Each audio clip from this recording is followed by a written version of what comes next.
Hi, folks. Welcome to, God, what day of the week is it? Tuesday's I Write Radio videocast stroke podcast. We're going to fly by the seat of our pants today, boys, because basically I think we're going to kick off with the presser and see where it takes us. Stuart, you were a bit upset with some of the press today. I got more than an impression that the enemies of Scotland Whoa. The enemies of Scotland. in our press. I don't have a problem with that. It was absolutely blatant today. I'm sure. Well, look, think about it this way: to run that presser, the press, the journalists will know the listing. Who's coming up next, because they have to be ready, they have to be prepared, and they've obviously conspired so that Gary Robertson, who's BBC Scotland's favourite, I don't know, Rottweiler, he actually came up with a quote that apparently there were mass deaths in Scotland's care homes, and what was she going to do about it?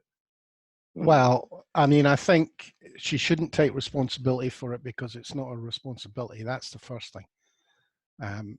If care homes, private or local authority run, can't obey the rules on isolation, self-isolation, and mitigating infection, that's their fault. They've had guidelines, they should have had training.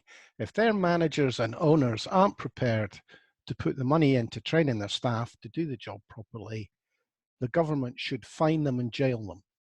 There you are. There's also the point that, are we certain that those guidelines and those rules, even when followed, would have kept this virus out of every care home in Scotland? Absolutely not. We can't possibly be. I'd be interested to know if any of the press who went on this, mostly because some horrendous numbers came out about England and Wales. Notice how they conflated England and Wales when the horrendous numbers were coming out, not just England this morning. But they went on this for that reason, to try and tar us with the same brush. But I'd be interested to know if any of our esteemed members of the press could perhaps come up with suggestions that were better than the advice given to the Scottish Government by scientists and epidemiologists. Well, Europe is running at 40% plus deaths in care homes. Mm-hmm. So exactly. the problem is almost certainly endemic in the style of home that exists. I mean, if you're living in a big old house, it's much more difficult to isolate people than it is in a purpose-built facility. Yeah, but that's not the problem, Norrie. The problem is the government is lying. Which government? Our government is lying. The Scottish government. Oh, no, the British government. And even, do you know, the BBC, even when they announced these figures about 11 o'clock or 12 o'clock, whenever it was, 10 to 12 it was, the BBC newsreader said, now don't forget, at that point, the official death toll was 17,500, and this report added 41% of deaths onto this. And don't forget, this is also 2 weeks out of date. Exactly. And she said, and that makes it nearly 20,000. She can't even add 40, but that makes it 25,000. Mm-hmm. I think it's worth saying at this point that there is obviously a difficulty across the UK, Scotland included, in getting these figures together quickly. There doesn't seem to be any methodology where they simply phone in and say, look, I've got a doctor just signed a death certificate for Annie McGumphley, and she's part of the reason for her dying is coronavirus. Tick the box, that's one death. I mean, I know I'm sounding a bit flippant about that. Yes, no, that wouldn't work because anybody could phone in and say that. Well, okay, so you fax or whatever, email the information to a central point. Because England is so disparate. Every NHS trust, every home has a different way of doing things. Yeah. At least NHS Scotland has a particular way of doing things. Most of our local authorities are a bit more tightly tied into the NHS. So we've been able to collate our figures. That and the fact that also there's only 5.5 million Scots instead of 55 million English. Yeah, and I don't think we're being even-handed by suggesting that the British government, who has the problem multiplied by 10, is deflecting. I'm sorry. I think it's a really difficult set of figures to collate. It is, but do they hide behind that? Quite possibly. Oh, absolutely, mate. Come on, you're bound to suspect that the British government is deflecting to a certain extent because it's what they do. The wee campaign that seems to have been unearthed using serving NHS staff's photos on fake Twitter accounts, and that would suggest that they've been deflecting big style over the last couple of weeks. Can I just, we carry on with the theme of a conspiracy by the press enemies in Scotland. They carried on. Nearly every single question was attempting to drive a wedge between what might be happening in Scotland and what was happening in the rest of England. There was hardly any questions that weren't. It was whether it was schools not opening, whether it was standards in schools. And the First Minister patiently went through them all. I am not taking an ideological position. I'm not prepared to make a decision on politics. Other people might be.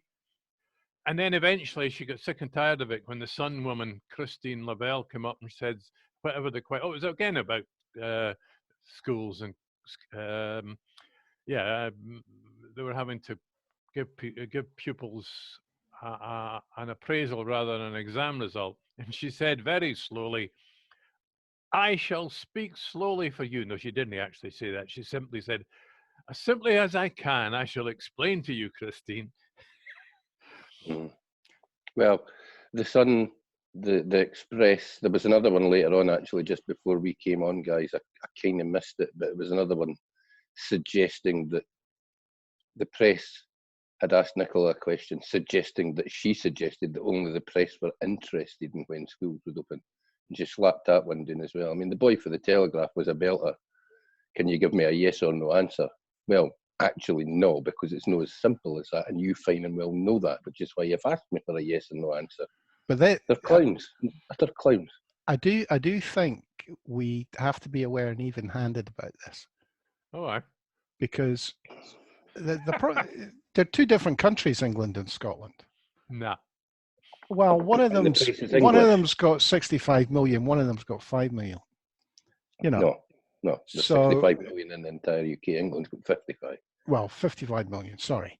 So the problem is multiplied that much in England. And, you know, I'm prepared to allow a fortnightly release of figures for care homes is entirely reasonable or explainable compared to a week-long release in Scotland. Aye, but it still doesn't explain why the press are harassing the First Minister of Scotland for a shitstorm of bad news that came out of England. Well, the point I was about to make there was that the press need to drag Scotland down to England's level on this because they're unionist. I mean, yesterday saw a filing cabinet load of articles about how this pandemic proves that Scottish independence is dead. And they're terrified that if at the end of the day, the Scottish government can provably be seen to have done a better job, they are absolutely terrified. Yeah. Is that a word, provably? Provably, yeah. Okay. It is in Norrie's world, so we'll go with it.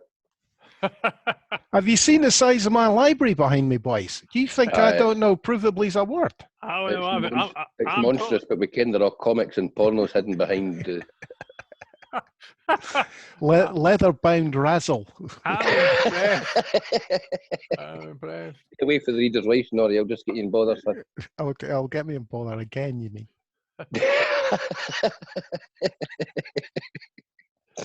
Well, to finish off with that, those deaths that were reported at 10 minutes to 12 o'clock this morning from England, that was for a fortnight ago.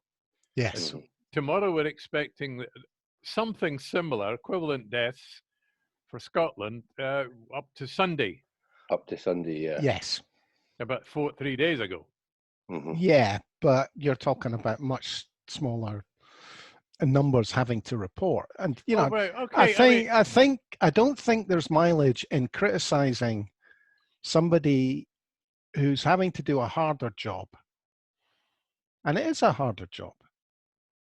And I'll bet you money that there is less oversight of old folks' homes in England than there is in Scotland. Oh, pound to a pinch of shite, mate. Absolutely guaranteed.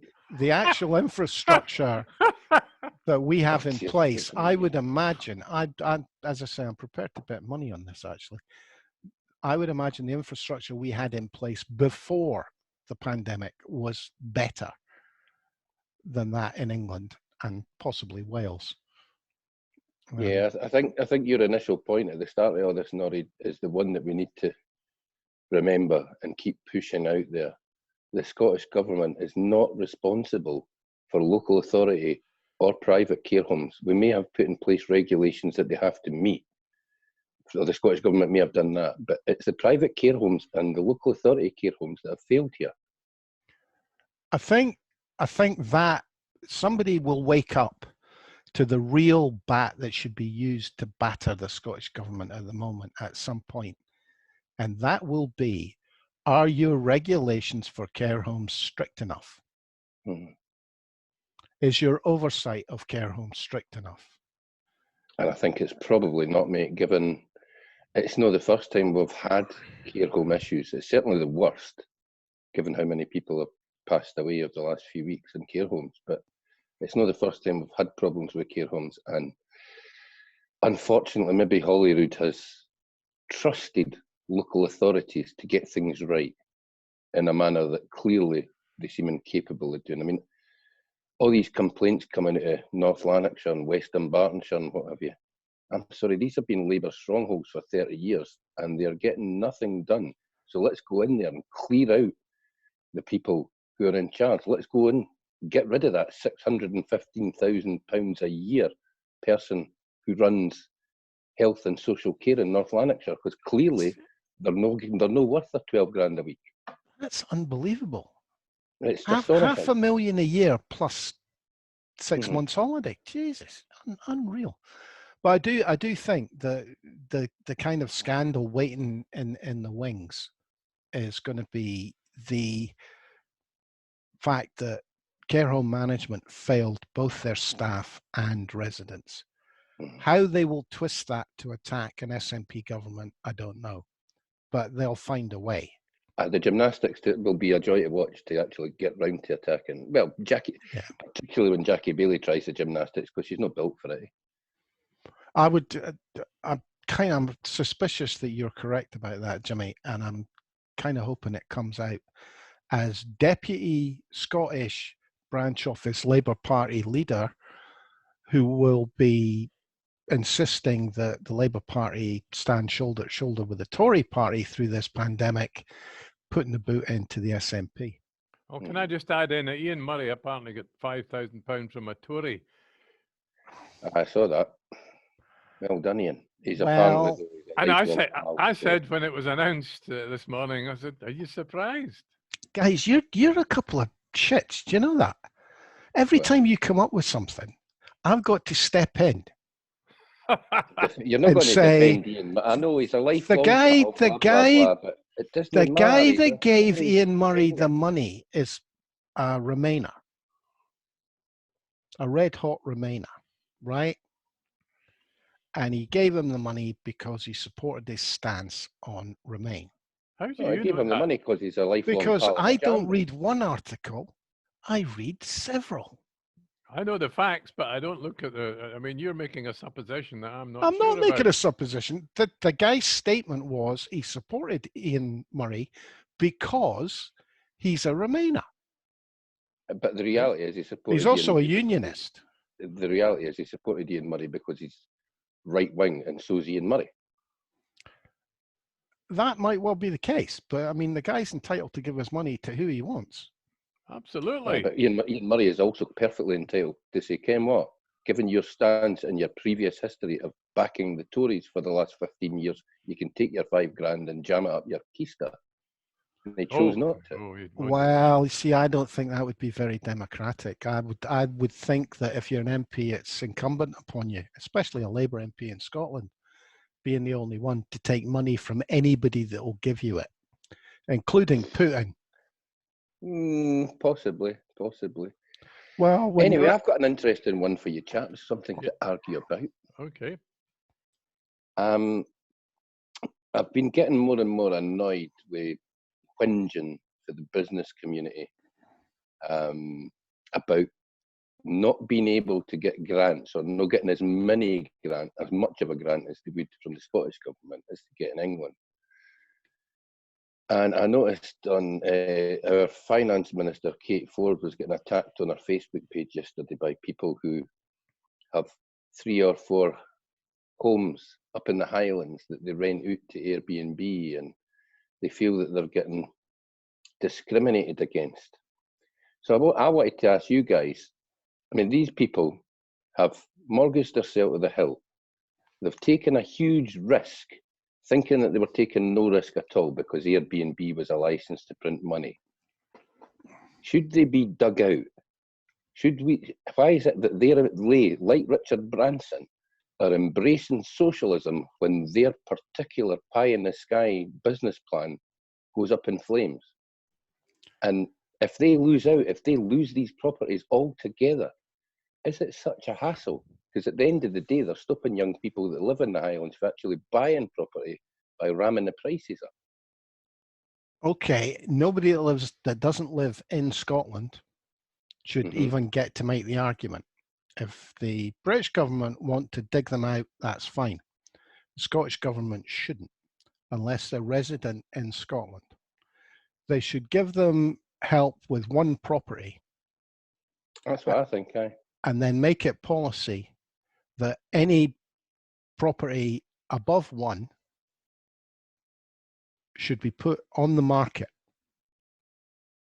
And that solves the housing crisis in Skye, Shetland, I don't think you want to dip your toe in that water. That is a very complicated issue in the Highlands. I sometimes sit and watch BBC Alba, the Gaelic channel, and they had an hour-long show last night about land.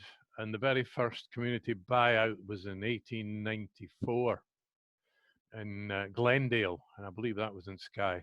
It is not a simple issue, yet it's a red-hot issue.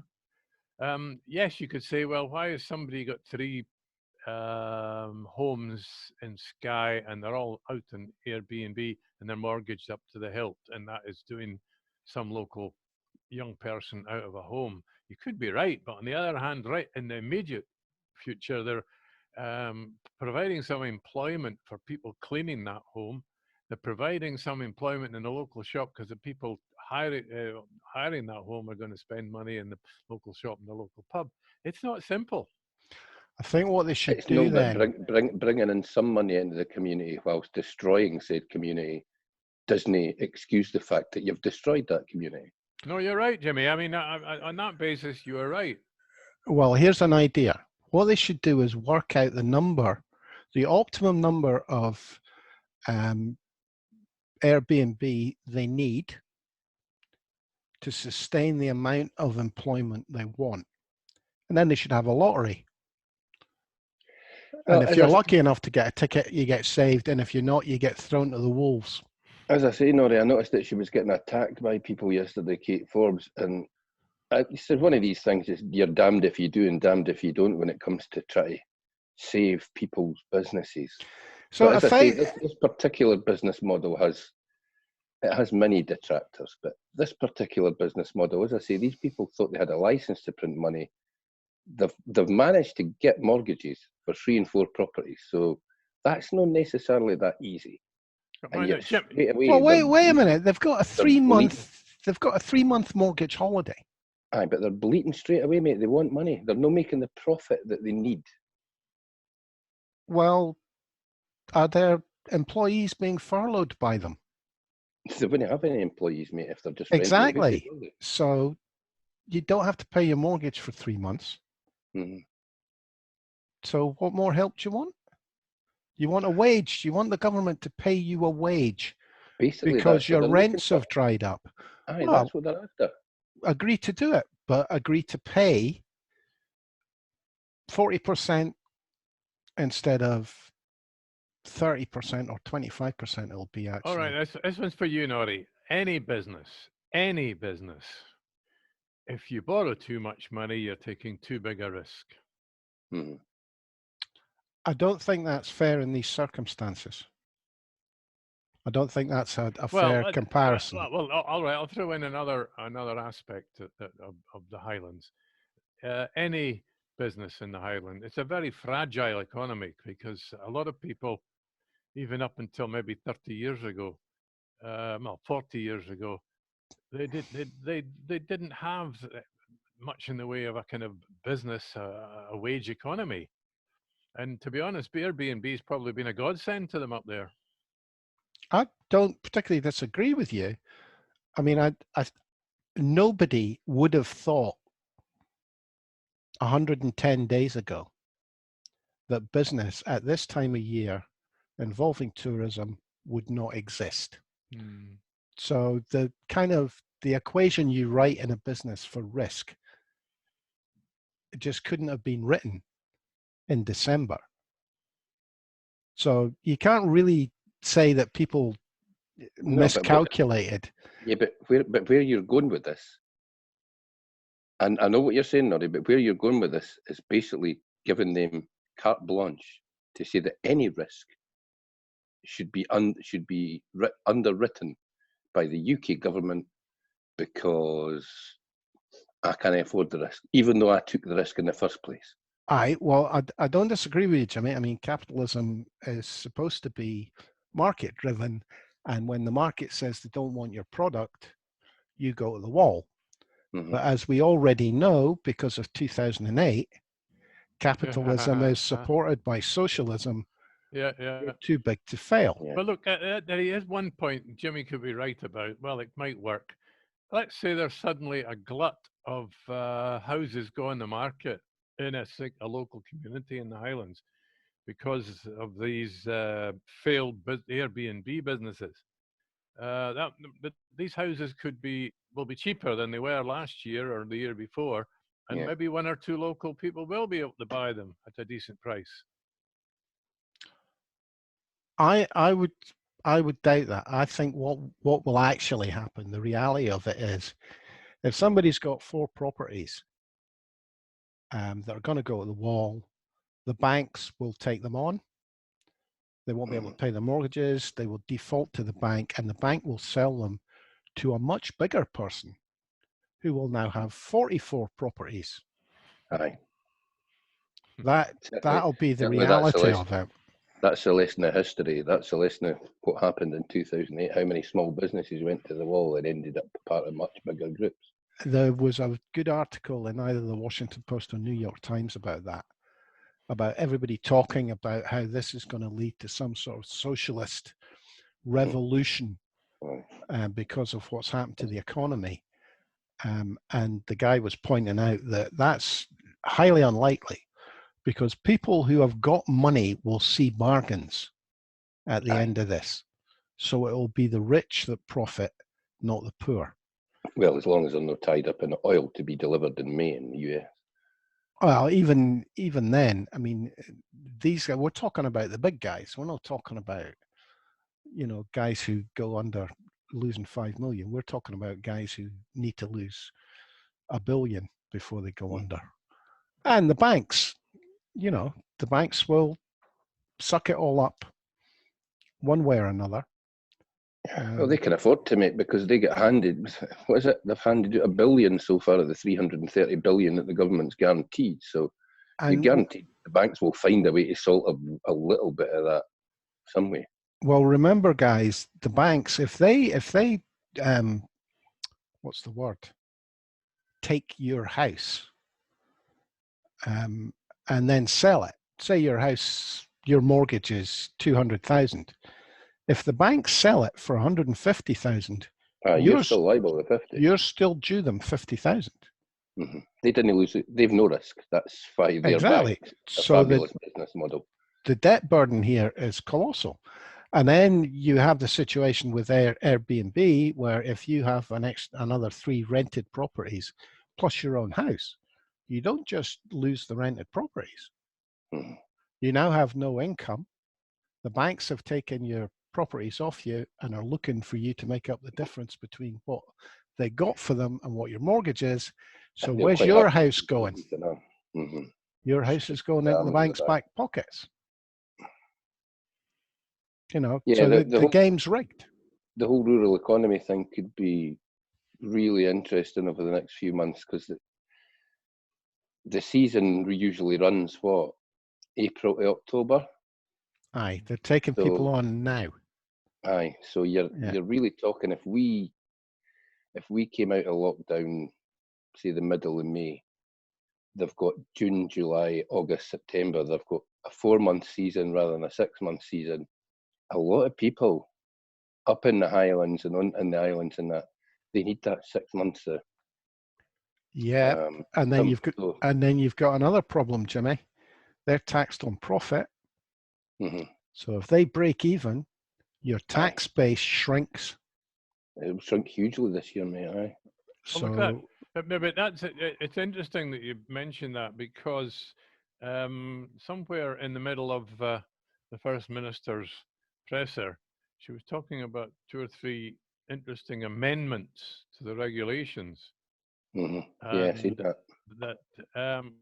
One of them was that companies taking on holiday bookings were going to be allowed to reopen. Livestock marts, again, that's possibly another rural bonus. Mm-hmm. They're allowed to reopen. Bureau de change, that's where you change your money. I didn't even realize you needed to do that in cash anymore, but there you go. Where are they? How many people use a bureau de change in Scotland? Post offices. Still a few up to. Well, any bank, any post office, any cash machine. Well, there you go. So I don't. Anyway, I don't, but certainly I noticed that. Yeah, it was the holiday bookings one. I was thinking, what does that mean? But I would imagine that would be the big holiday companies booking cruise ships. Who's going to go on a? Cruise ship? Nobody's going on a cruise ship, and if anybody feels the desire to jump on a plane, might I suggest to them, go on and no do that. Stay at home. Go on and holiday in Scotland. Stay holiday in Scotland this year. It's a safe place to do it. Jimmy, your cruises will be dirt cheap though. You'll be able to bevy and eat for 10 days for about threepence.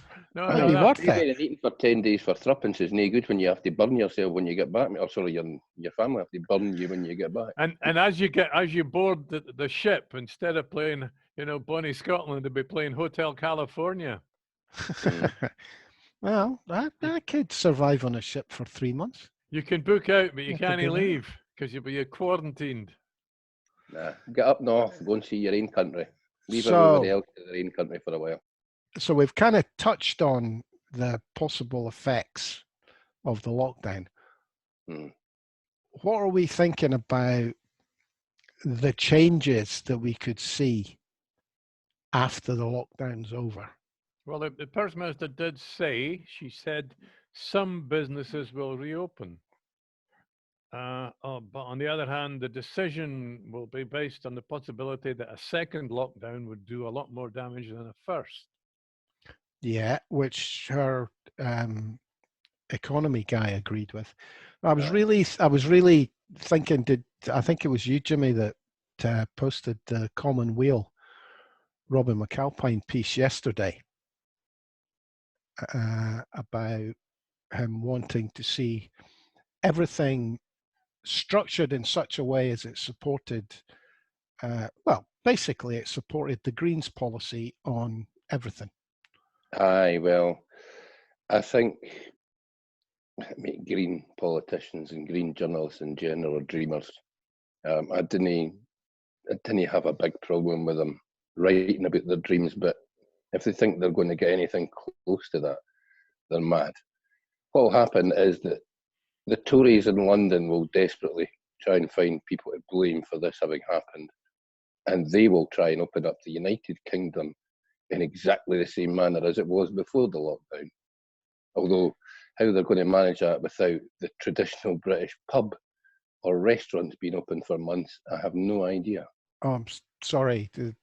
If the pubs don't open, we'll all end up dying.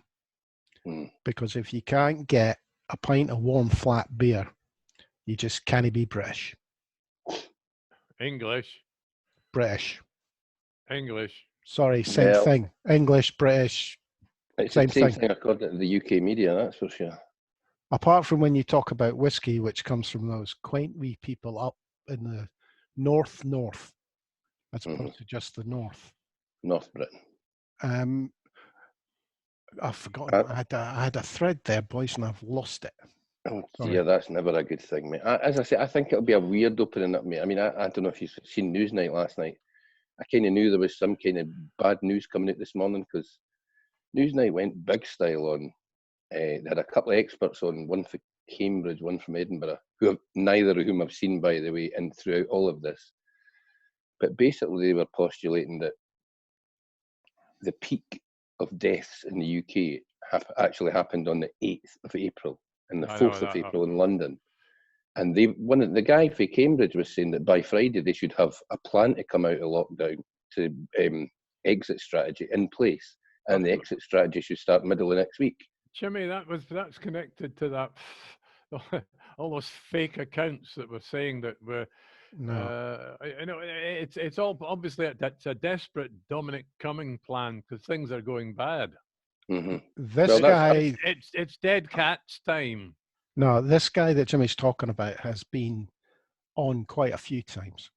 He's a he's a well-respected Cambridge expert, but he is definitely on the, shall we say, I would suggest herd immunity side, because I'm sure he supported that in the beginning. But his idea that by Friday we should have a plan, and a week later we should be opening up the lockdown, that's going to get more traction. Yeah, it's going to get more traction. It's what the Tories want to do. They desperately want to do that. They desperately want to find any reason whatsoever to end lockdown. And let's be honest, it's no surprise, because where do they get their money? Big business, and big business is toiling now. They need shops open. They need people to be spending money again. What do you think about it? It's the economy stupid. Well, they've got a huge problem, because they've either got to do it in lockstep with the US. Oh, come on. No, they have to, because if it goes wrong in the US, they can't argue for it anymore. So unless they take the same risk that the US, or Trump certainly, appears to be prepared to take with people's lives, because the reporting from the US will be right down to the nuts and bolts. And if it goes wrong, their argument's lost. Well, here's a good question. Do we know how long it will take? If you make a mistake and you unlock too quick, how 14 days. 14 days, and suddenly people are dying in their thousands again. Is that it? Yeah. So you've got the situation in the US. It would be really interesting. I wish they tagged every single person that had been at the demonstrations with their guns asking for lockdown to be made illegal. I wish they tagged every one of them and followed them, because it would be interesting to see how many of them end up in hospital with coronavirus. Yeah, some of them interviewed in the press have been hilarious, mate. I seen a bird last night. It's a fair point. They're cultists. They believe in the cult of Donald. So any expert, they're bound to disagree. You know, you can bring in any quack on the planet that agrees with Donald Trump, and they will blow trumpets for that quack. They could be wearing a tinfoil bonnet and have a squirrel shoved up their arse. They would still bow down to them because they supported Donald. But Trump's willing to let thousands die because he doesn't care. He genuinely doesn't care. But that bird I seen last night was, oh no, I didn't. This isn't a virus. It's something. I don't know what it is, and I didn't think it'll kill me because my God will look after me. Really? Well. It, No the funny. fact that it's funny that these people don't notice things like the only places he's supporting this, Trump But democratic supporting, places, yeah. are run by Democratic governors. Mm-hmm. I mean, God, are they stupid? Well, kind of, aye. They voted for Donald last time, and they've still not seen what a bad mistake they made. Well, if you're going to talk about USA as we started on this issue and comparing it to why the right wing in the UK are desperate to end the lockdown as well, basically that is the point. Big business supports the Tory party, supports Brexit, and big business wants a lockdown over with as soon as possible. Because the longer it goes on, it ends up in a situation like the USA in the sense that Donald Trump is worried, sick, that the economy will be a busted flush by the time they come along to the election, the end of the year. Now, there is no election in this country, but No, that but there's doesn't. Brexit. But yeah, we've got Brexit coming, and a lot of Brexiteers will be scared that this crisis will burst the Brexit plan. Mm-hmm. That's what they're wanting, Stuart. They want to clear the decks of the virus, regardless of whether that's a good decision or not. But they want to clear the decks and concentrate everybody on Brexit. And the government want to do the same, because let's be clear here. What's been shown is that the government, this wonderful government that won an 80-seat majority only 4 or 5 months ago, they were only interested ever in one thing, concentrated on one thing, and only understand one thing, and that is Brexit. Hence the reason Dominic Cummings is so far out his depths. He's in hiding because he only ever understood Brexit and getting out of Europe. He has no idea. I think you're wrong. I think you're wrong about big business. Stuart. I think big business will be sitting, listening to the experts, looking at what the consequences of a second spike, third spike, fourth spike will be. Well, I confess that was the weakest argument in the points I made. They'll be looking. That one. They might well be prepared to accept a drop in productivity and profit in order to maintain business. But I don't think they'll be jumping on any bandwagons. That's why I think it's so important that what happens in the US is watched closely. I think the US are just going to go and do something remarkably stupid, mate. I think regardless of how right-wing our government is, and it's pretty right-wing, I think they will err on the side of caution and maybe follow they'll watch very closely what happens in Germany and France, because those countries are roughly the same size as ours. I know the Germans have had far less deaths, but if the Germans get exit strategy right, I would hope that we would copy most of what they do. Here's a question for you relating to Scotland. The Tory government, based on what's happening in London, because London's ahead of everybody, decide to end the lockdown at the end of this period. So what, two and a bit weeks from now. Mm-hmm. The Scottish government looks at the graphs and they're not happy with that. They want to extend the lockdown by, say, a fortnight. Mm-hmm. What happens? Who pays for the extension to the Scottish lockdown? And will the UK government simply say to Scotland, you do what we do? Well, it's interesting because I've got a quote here that I was going to read out at the end. And the question is, it's in this area. It says, the unprecedented, this is about starting the lockdown. The Scottish government might have wanted to do so earlier. And the unprecedented economic damage of lockdown is one that the Scottish government may well not have wanted to trigger ahead of the UK, not least given that major economic bailout policies do not, in the main, sit in devolved government's competence. Who wrote that? I know you've got me. Do not in the main. Mm-hmm. They totally lie in Westminster's lap. Well, there you go. Somebody's just been careful. But I mean, it is a point. You could imagine Nicola Sturgeon sitting there at her meeting, and what are they called? Scorn or something. You know, you've got Cobra, the Scottish Yeah. equivalent is Soccer or Socking, Scorn. Sitting around in this meeting in the basement of Butte House and deciding, well, we could do with locking down earlier, but what can we do about it? It's money. Well, I think, and it's something that will never be talked about by the press.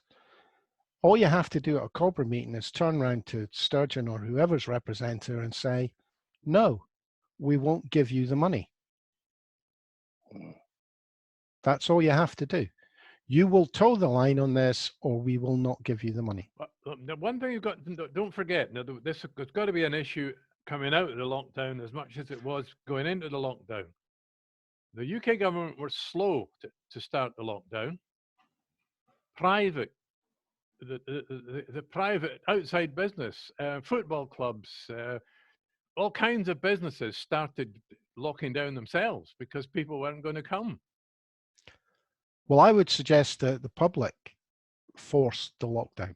That's what I'm trying to say. I You don't said think it better than me. I don't think it was a government decision. I think the government basically went, ooh, looks like everybody wants a lockdown. We better do it then. Well, think about it. As we come out, that could be the same effect. Oh, we don't want it. Well, I'm not going to go to your business. I'm still scared.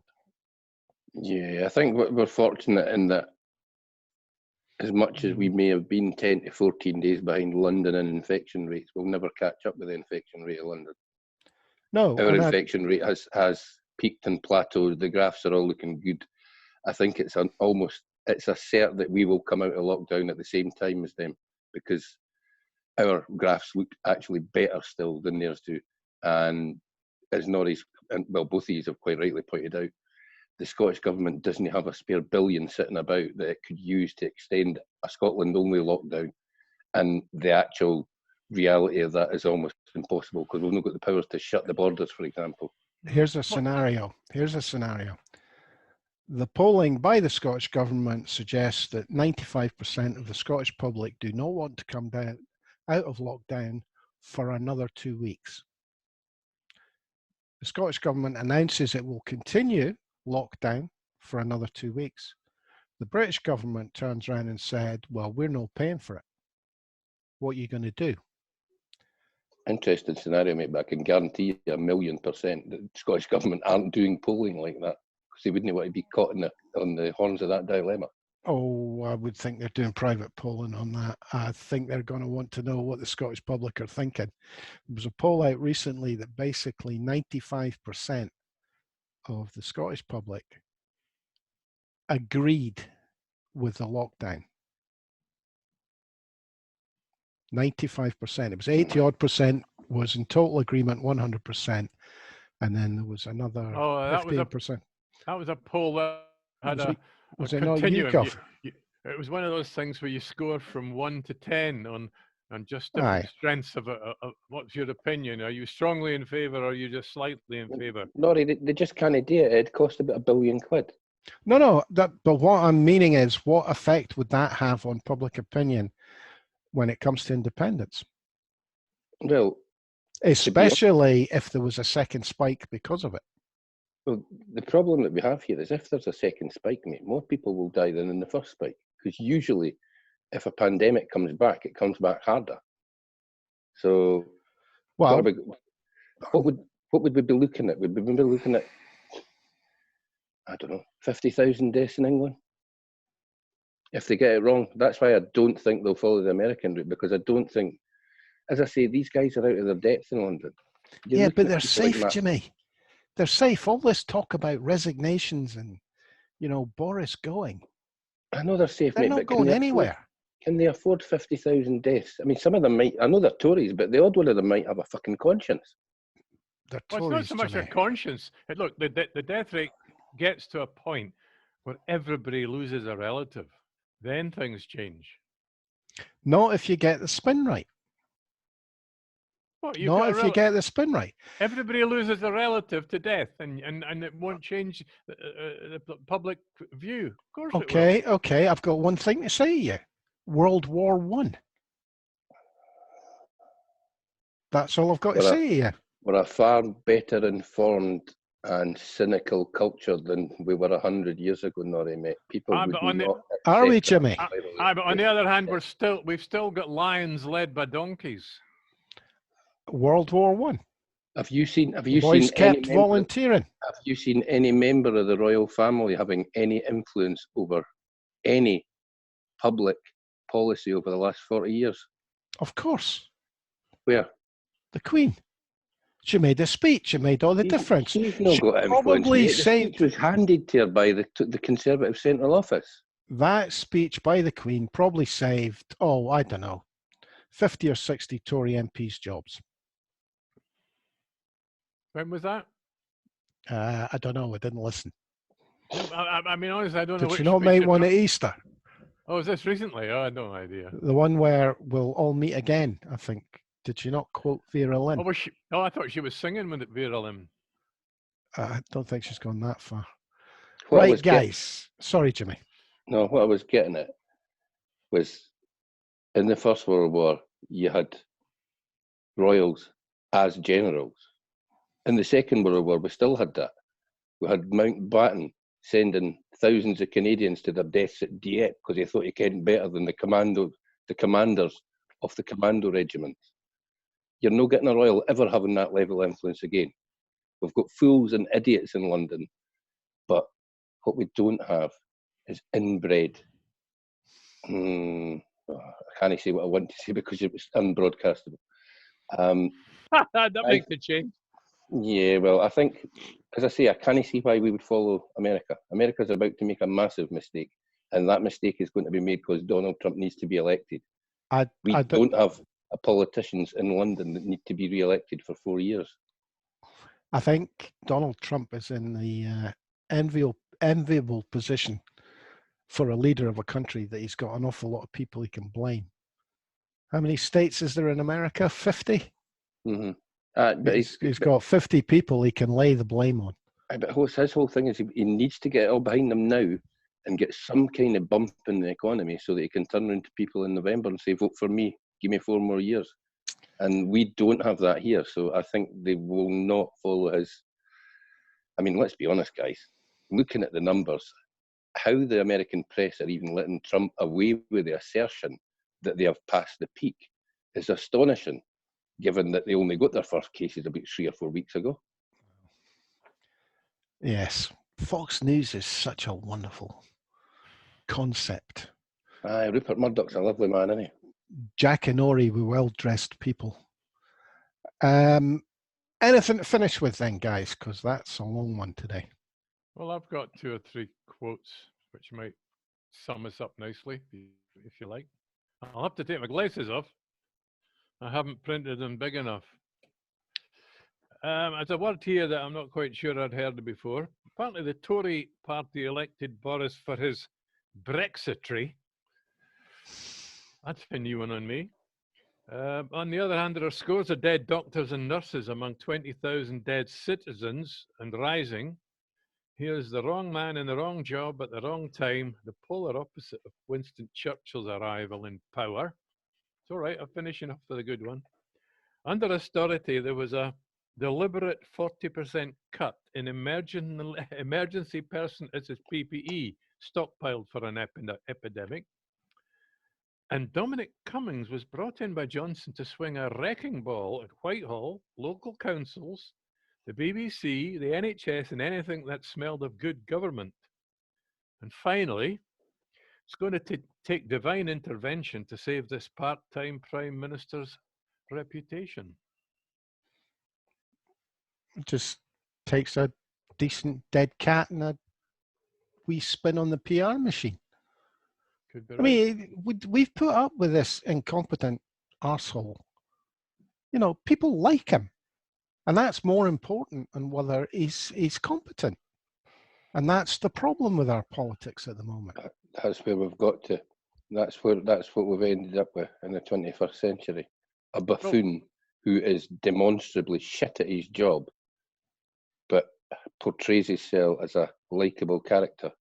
Has an approval rate of way, way above prime ministers who are actually decent. Right, well, we might as well give up because you've got people like David Icke, who's got 25 million followers worldwide, more than the Christian church in the whole of the UK. You've got people blowing up Who gives a shit 5G about the towers. Christian church in the whole of the UK? David Icke's a freak show, so is a Christian. Anti-vaxxers here, there, and everywhere. Apparently, you've got 5G. Eamon Holmes spreading. There's all these people around spreading all these lies. And Well, I think there's a much more important thing to worry about. If Boris Johnson is an incompetent buffoon, he's not going to let anybody into a position to challenge him that isn't a bigger incompetent buffoon. And that's why his cabinet is a shower of assholes. So we're in real trouble because you can't replace him with anybody that's competent because he won't let any of them near them. How worse trouble can we be in with thousands of people dying unnecessarily? Not just the old ones, frontline NHS workers, doctors, nurses, unnecessarily. I'm angry. Well, yeah, but take to the streets, get yourself a gun, go and shoot him, because that's the only way you're going to move him. And a plus, not just the end, that more chippies are opening, and guys, so you'll be able to phone a fish supper and cheer yourself up with something like that. Oh, well, you can go down to New Haven Quay because the fish market chippy, the expensive posh one, is open and busy again. All right. It's only open for collection. No, it's open for the people sitting around the harbour over the weekend there eating chip. Aye, that's what I'm saying. It's only open for collection. You can't I just know. go in and get a fish supper. You have to order it online. No, you can go in there. No, people walking in off the street, buying them and sitting there on the dock. We'll finish there, eh?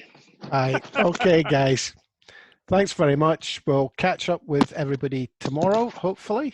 Thank you, Jimmy. Thank you, Stuart. I'm Norrie Stewart. And I'll see you all tomorrow. Cheers for now. Cheerio.